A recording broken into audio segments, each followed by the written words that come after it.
There we go, that's better. Thanks for coming along. You're able to ask questions from LinkedIn. You can type them in and they appear at this end. I can't comment back to them, but I can just answer them online. So once again, thanks very much. I'm Matthew Tucker. I'm a business development manager here at Quintech, and we're a managed service provider. So whatever your IT needs, we can help from anything as small as a laptop all the way up to security, cybersecurity, managing networks, and everything in between, providing that support. So we're here today to talk about zero trust and what it is, how it works, and essentially the benefits of it. So what I'm going to do is go through a slideshow I've prepared earlier in the true Blue Peter way. So let's start. So cybersecurity, essentially zero trust, is a cybersecurity feature in a wholesale sense. What we've got is the idea that this will add layers into your security within IT to allow you to have something that's very robust, very future looking as well, which is extremely important, and something that's actually going to grow with the business as well. So zero trust is not a singular tool or a singular process, it's a concept. So zero trust is a concept, and how we put that together really depends on you, the client, essentially. So let's have a little look through. I've got a short video to show you now, which sort of really gets into the concept itself. So let's have a look.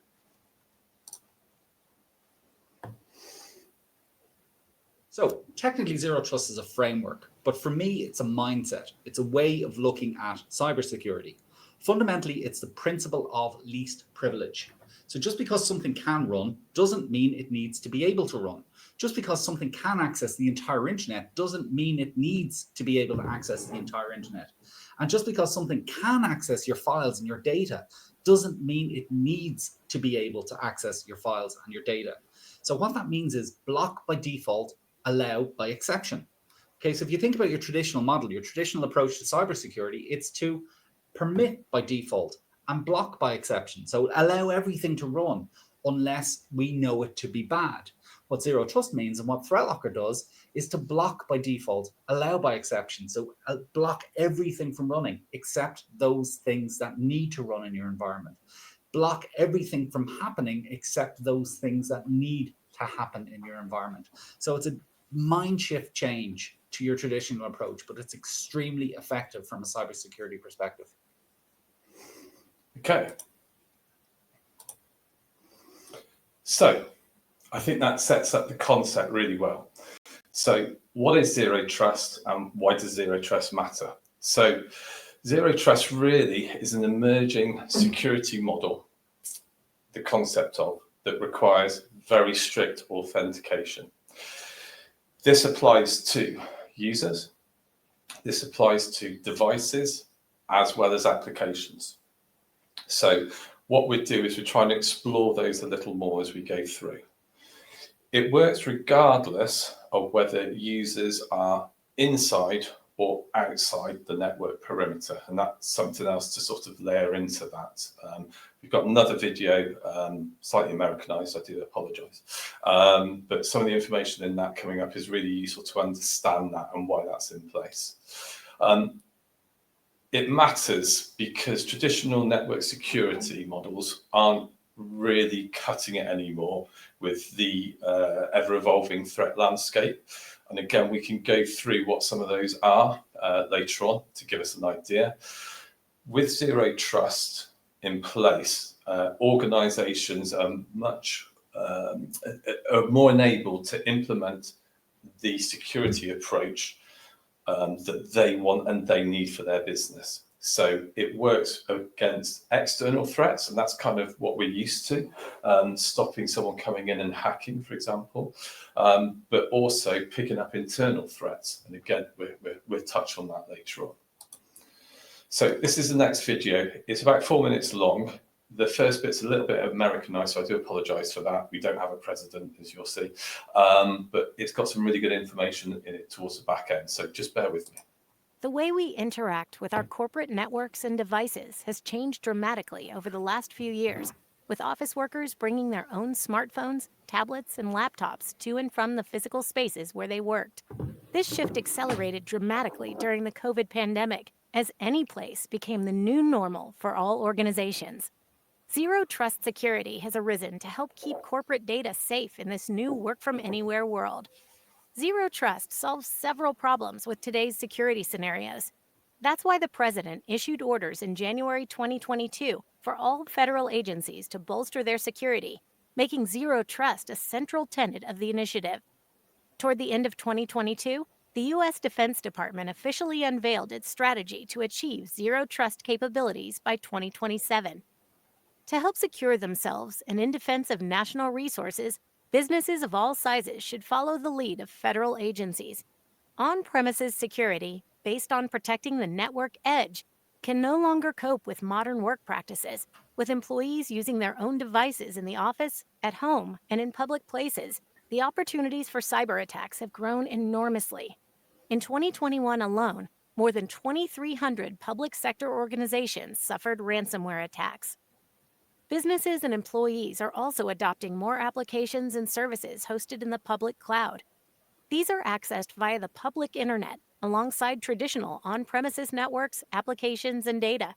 Zero Trust Security reduces risks from these constantly expanding ways of accessing company resources. It also provides employees with a simpler, unified method for entering their credentials across resources, which can increase compliance with security requirements and strengthen protection. Zero Trust's fundamental security principle is to constantly authenticate users to grant access to specific applications and data. No one is trusted by default across multiple networks or applications, as occurs in traditional security models.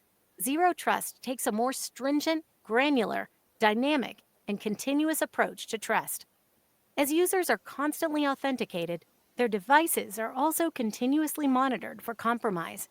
Frequent device health checks ensure that only equipment with the latest patches and updates get access. Presence of any unauthorized software on the device prevents access to protected resources. Zero Trust takes context into account too. An employee using a company device on business premises may be granted greater privileges to a wider range of in-house resources for longer periods of time. On the other hand, a remote worker using a public Wi-Fi network may have their credentials checked more frequently, or some access selectively restricted. Access from an unfamiliar location, like a country that the user doesn't normally work from, can trigger higher levels of security. In fact, any suspicious activity can prompt increased scrutiny and re-authentication. Zero Trust Security is not a software product or solution suite. It's an approach to cybersecurity with stages and layers of implementation to help achieve a set of principles. The first stage of Zero Trust Security implementation is to assess your organization's data resources. You'll need to audit the computer equipment and infrastructure your organization operates and what other devices and services employees use for work. The most important data and applications will need to be defined, and who requires access to what, where, and when.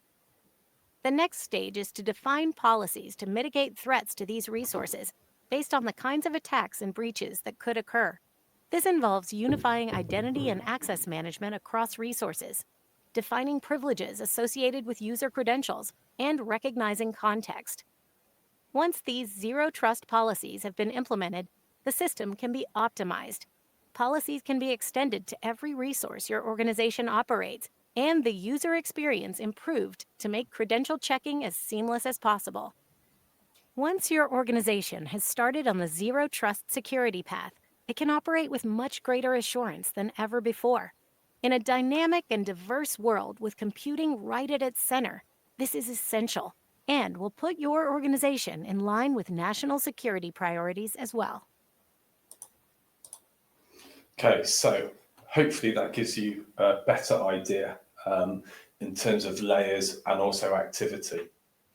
These barriers, so to speak, that stop people accessing are much more than just a firewall or whatever it may be. It's a lot of different protocols in place, a lot of access protocols in place as well, but also geographically set as well. So, for example, you could even block people from Russia or China having any access whatsoever.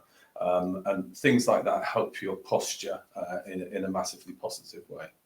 So, one of the things that we're going to touch on now in relation to zero trust is actually the barriers to buying. So why don't companies, or SMEs specifically, why don't they, or what challenges do they face in putting it in place? The benefits are there to be seen, but there's challenges faced by businesses to actually adopt it. They can really be as basic as lack of understanding as to what zero trust is, or is it this massive product that's for big corporations? Absolutely not. As well as skepticism around the actual effectiveness of the model, which is because of lack of knowledge about it. Cost, the effort of implementation, and I'd add to that sort of resistance to change as well. Well, what we've got seems to be working. If it's not broken, don't fix it. We're kind of, with cybersecurity, not in that situation, unfortunately, because as we'll see shortly, we are catching up with, or trying to catch up with.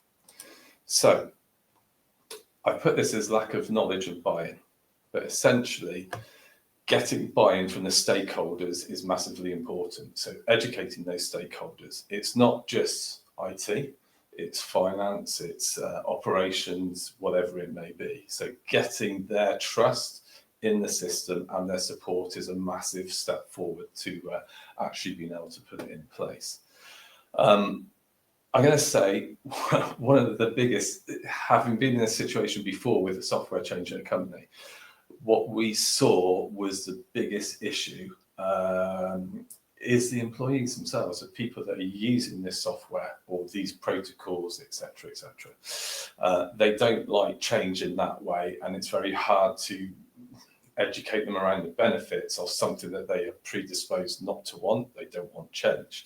So how we run it, how we develop it, how we roll it out to those employees is massively important.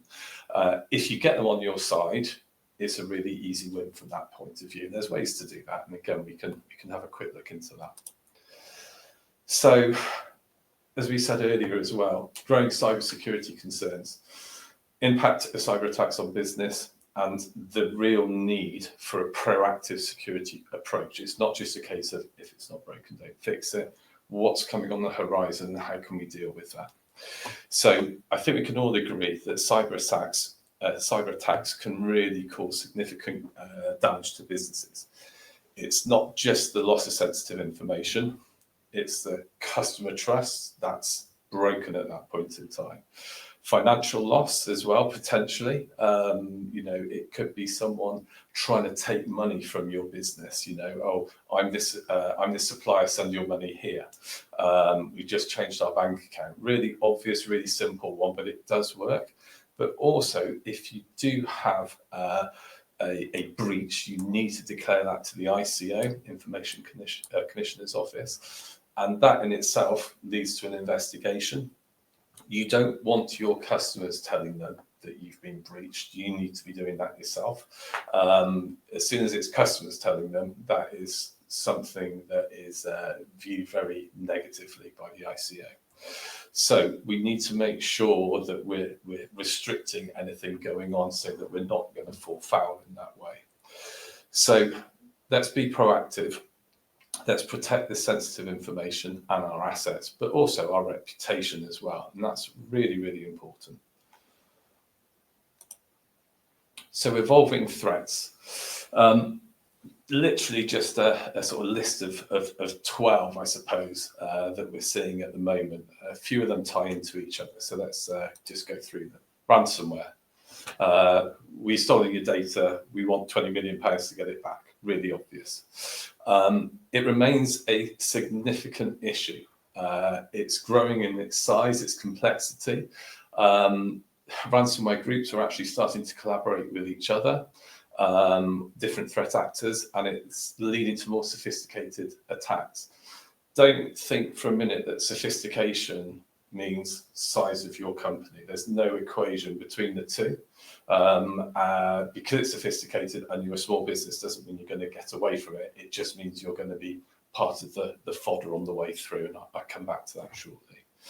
So, social engineering, tactics designed to manipulate individuals into compromising their devices, personal information, and or finances. So these are becoming so much more sophisticated, better targeted, and it can make them hard to detect.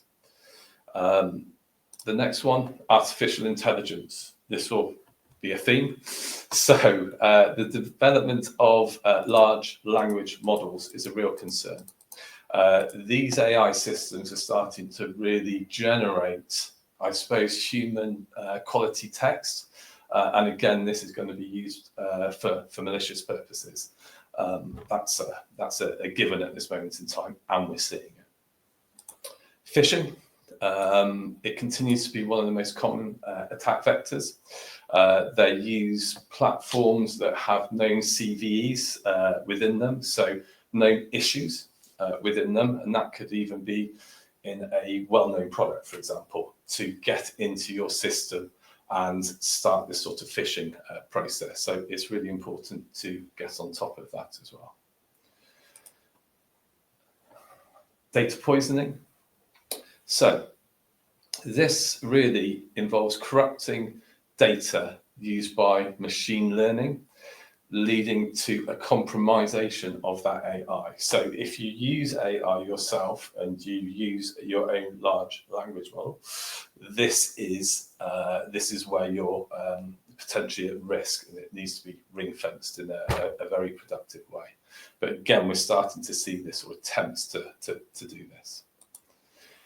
SEO poisoning. So attackers manipulating search engine results to lead users to malicious websites, or websites that have malicious information on them, downloading information, etc., etc. Again, we're really seeing that develop. We said AI again, but we're seeing the sophistication of generic attacks increasing massively due to AI. Number 8, already there, supply chain risks. So this is where I'm coming back to this sort of social engineering, this ransomware, this artificial intelligence again. If you are a supply chain supplier, essentially, if you're dealing with bigger organizations and you're a smaller organization, you are part of their supply chain. So quite often, to get to them, you're a very obvious person to breach to be able to get to them. And that's, again, something that cannot be overstated. And we see more and more of this. You are literally, I said earlier, that fodder, that sort of stepping stone to get there. That doesn't mean they're just going to breach you and move on into them. What it means is you'll be targeted to get there, but you're likely to feel ransomware at the back end of that as well. More and more backups are getting attacked and locked, etc. And it's something that is definitely on the radar and rising quickly. So supply chain risk. So even if you don't think, why would someone attack me? If you're part of the supply chain into a bigger organization, you're a very legitimate target as far as they're concerned. Open source. So we do see a lot of open source software out there, even operating systems such as Linux, which are very, very good systems. There's no doubt about that. But because they're open source, they really do have vulnerabilities within them, and those can be a significant risk as well. Next, generative AI. So again, this is sort of a learning process with AI. It will learn what it's doing, how it's working, how the attack's going, come back, review that, change, and come back again. So it evolves with each attempt. And again, That's something that's very much evidenced as well. Cloud adoption, cloud's a great thing. It limits requirements for hardware on site, for example. However, because it's a very digital ecosystem, again, that will introduce its own security challenges as well, something to be aware of. And then lastly, funnily enough, the regulatory landscape. Glad I said that right. So as more regulation is required and there's more gaps in resource knowledges of that regulation, that often will put risks in place that aren't deemed to be that important at that moment in time. So these continue to outpace cybersecurity efforts. I think that's the point of that, is trying to keep up with that. So again, if it's not broke, don't fix it. You need to have this in place before there's any breakage, essentially. So there's just sort of 12 things that we see as evolving threats. Cyber attacks, as we said, really can cause these financial losses, reputational damages, legal liabilities, fines, and these will make a huge impact to your business. One of the things that we're trying to push towards customers really is quality cyber insurance as well. So I'm just going to touch on that very briefly. I can't give you any advice on cyber insurance or insurance in general, but I can tell you what we see within the marketplace. And this, some of you might be familiar with, you might not. So a lot of insurance carriers now will require anything in that red bar as a minimum standard of security for their underwriters. So some of those just something similar, as simple as employee cybersecurity training. Do you do that? How do you do that? But also, do you have an audit trail of that as well? Yes, we do it. Here's a folder. Doesn't present an audit trail. So we can put something in place for some learning per seat that you have that's very cost effective on a monthly basis and also provides that audit trail. Also, if they don't do that, you can actually go back to them and say, you need to do your cyber training. So it's something that's a very proactive step, but a very simple one. Multi-factor authentication, if you don't have it, you need it. You know, that's just bog standard really. But you can get where this is coming from. These are basics of that. Then we move into Amber. So what we see, if you don't have these Amber solutions in place, they could actually mean a increase in cost of the premium, for example, and then green. So these are really attractive to underwriters. The reason I'm showing you this is itself is an ever-evolving feast.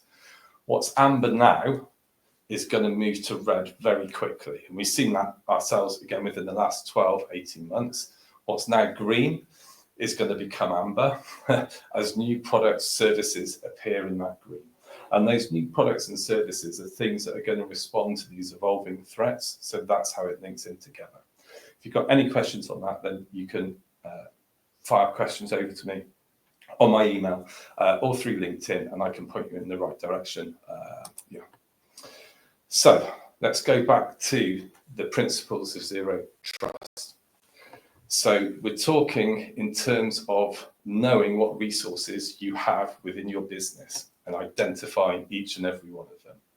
Strict control of access, continuous monitoring of activity, and that's across everything. So that's users and that's applications as well, plus devices. So it's really going through those, what user has what access to what devices, on those devices, what applications. So continuous monitoring of all activity, application control, as we just said, ring fencing, we gave an example with generative AI, and then whitelisting as well. So what things I use as a business, I need to have access to, and the system needs to understand that. So you could be using Sage or SAP, for example. Therefore, if you're using that, it's whitelisted. Doesn't mean it doesn't look at it. It just means it's a given that you can use that information, or use that app, for example. So it's very important to make sure that you're giving permission to something as opposed to assuming it should have permission.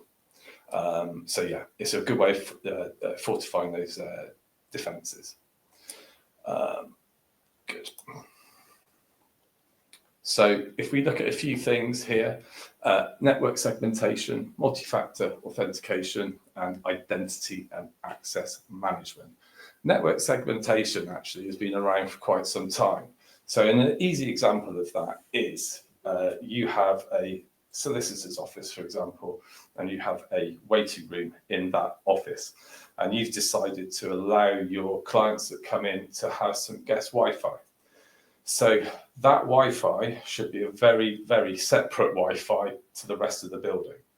Therefore, there's no chance of someone coming as a guest onto that Wi-Fi and accidentally being able to get into your main network. That is a very basic sort of, idea around that, but it's a very pertinent one. And people that shouldn't be looking at networks, say in a manufacturing area on the shop floor, and people that shouldn't be looking at networks within the accounts department. So again, those networks should be segmented so there's no cross-pollination in any way, shape or form. Multi-factor authentication, it means using more than one method to verify the identity of a user before granting access to a resource or service.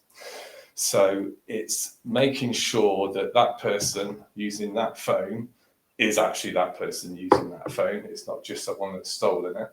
And again, it's something that can be put in place to make sure that they can verify that to the best ability. Identity and access management. These are policies involving the managing of all identities, roles, permissions, to ensure that they only have access to what they're authorized to have access to. So again, if I'm trying to research something or look at something and I think, oh, I wonder what so-and-so has been doing. If I don't have access to that, because there's no need for me to have access to that, that's the idea of zero trust. It shouldn't give me access just because I work in that business. It literally is none of my business in that case, but it gives you an idea for it. Implementing zero trust really does require some extensive planning and intricate execution. So we're looking from an SME point of view, realistically, and I've got a case study that I can come on to for you.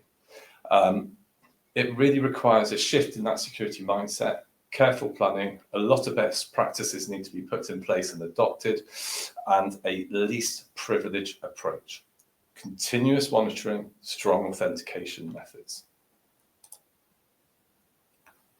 So we just said about planning. We want to identify these resources, implementing controls, and then testing the model. So when we're testing the model, we want to run it out to a pilot. It might be a department, for example. And it's something I alluded to earlier on with software change. Someone that can dual run, for example, is a very good way of doing it. But people that can buy into it and actually understand it's going to make their life easier, it's going to make their work environment more effective for them and even efficient for you as well at the same time. So once we've run it out, we've piloted, we've tested all these bugs, make sure that all the processes actually work, documentation is correct within that as well, we can start rolling it out further afield. And if we think of a company working in, let's say, 5 verticals, we pilot one of those, the smallest one maybe, and then we roll that out to the second smallest one. Let that embed for a period of time, roll it out to the third smallest, and so on until we've got the whole business working on that. And that's the way to do it. It's not just rush it out and let's deal with the calls. It's manage it, deal with the response, understand what issues people are encountering, and actually be helped in a positive way offset that going forward. So very, very important. That phase implementation is what that's about. So, and that's really important. I can't sort of emphasize that enough. Making it manageable.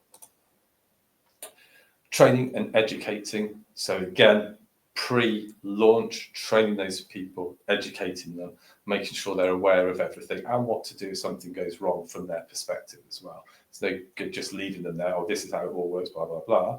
It's actually right. And if there's a problem with this, this is where you need to come. So again, if you're using a company like us, they can raise a ticket, they can phone us, and we'll deal with that literally on the phone there and then.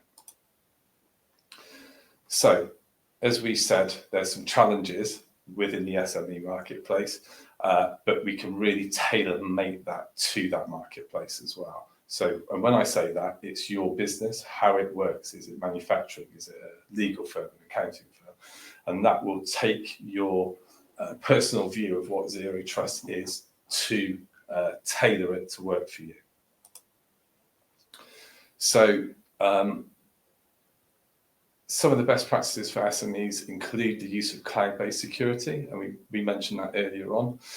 It, again, sort of by its nature, it's layered, so that's why we like it.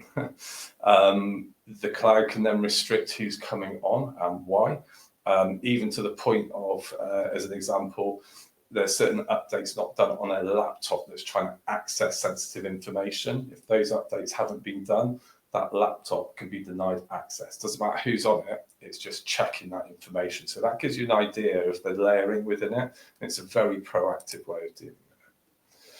So I said to you, I'd give you a case study, and that's what I'm going to do. So I can't give you the name of the client, but you could definitely talk to me about how and what we've done. So we've got a small, rapidly growing business working within the EV marketplace, the technology sector that supplies that. So they fall into that supply chain as well. They've noticed themselves that they've actually had an increase in cyber threats, and they needed to upscale what security framework that they had in place. They wanted to protect sensitive data, but also at the same time, they want accreditation for certain things as well. So they've got regulatory requirements within that. The company operated in a hybrid environment with a majority of people being on premise, but also people being remote as well. They will do shows, etc. So they've got a lot of remote access at that point in time. But this really made it essential for them to adopt something that's a more comprehensive model for security. So they faced growing cyber threats.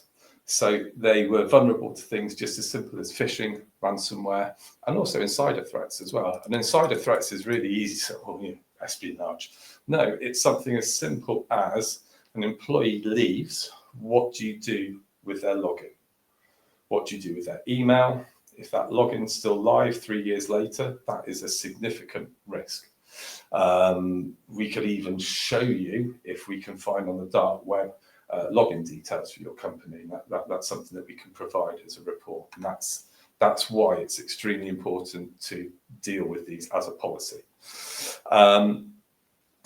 Then compliance requirements, so meeting these standards that they need for data protection, critical information holding, the hybrid environment, shadow IT.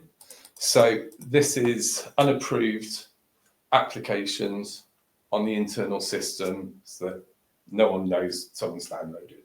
It could be that, something like Facebook or Instagram or whatever it is, dating apps, whatever it may be. Those things shouldn't necessarily be sitting anywhere within that ecosystem. And also, by having them there on a network, that is a security risk for the whole network. So that shadow IT is these unapproved items. So we then implemented a zero trust security model tailored to their specific needs. The key components for that included application allowed listing. So only approved applications were allowed to run. Anything that wasn't approved was stopped from executing. Really simple. Continuous monitoring, so regular monitoring of all applications, user activities to detect and respond to suspicious behavior. Least privilege access, why should you have access? If there's a case you'd have access, we can then look at that, but it shouldn't just be randomly going around. Strong authentication mechanisms, I'll put my teeth back in, multi-factor authentication to ensure secure access.